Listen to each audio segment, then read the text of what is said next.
Hi everyone, Tiffany Ashton from ClinEssentials. In today's video, I'm going to talk about the various forms of interviews that you may find within the clinical research industry.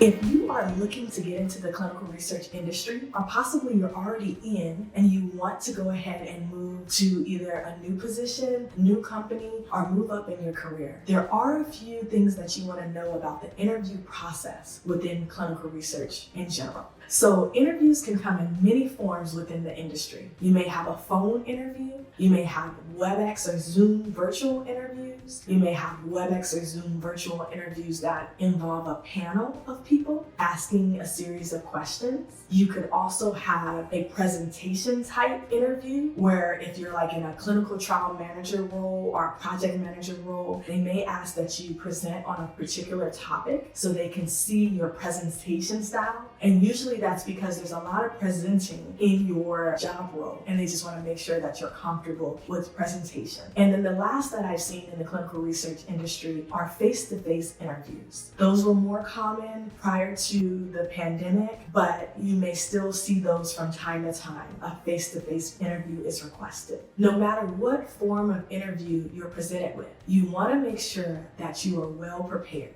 So you want to have the job description with the job requirements available for you. You want to also have your resume or your CV. They are used interchangeably within this industry. You want to have that available because most times the interviewers will speak to, tell me a little bit about your history. Tell me a little bit about your background. Why are you looking to get into clinical research at this time? Why are you looking to move to this role? And so painting a picture of how you started all the way to where you are presently will help with a lot of those questions that you are presented with during your interview. You also want to know, what are your salary requirements? And I suggest that you know that both the hourly and also the salary per year. Have both of those already equated in your head just in case they say, well, this position is paying $50 an hour or this position is paying $100,000 a year. You actually want to do the math before you are in with the interviewer because a lot of times they will ask you, what are your salary requirements? And you want to know both hourly and salary so you're not caught off guard. So for instance, if they say, well, this position is paying $30 an hour, or this position is paying $60,000 a year, you want to know if that meets your threshold. So just be prepared with that information beforehand. Another thing, you want to be enthusiastic. You want to smile. You want to be engaged. You don't want to sound dry or, like you're not interested, because a lot of times that initial impression will determine if you move to the next stage. So if you are speaking with a recruiter for the first time and you're saying like,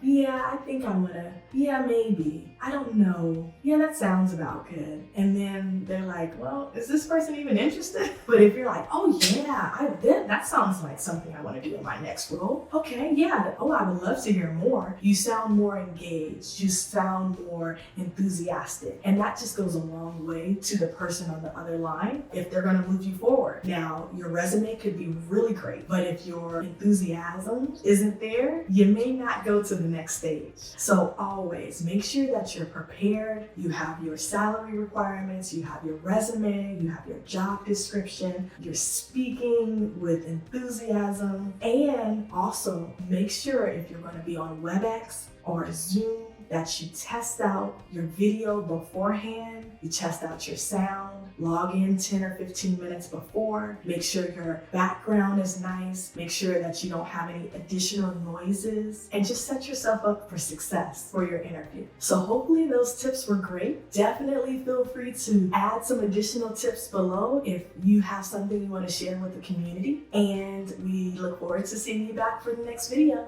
Bye!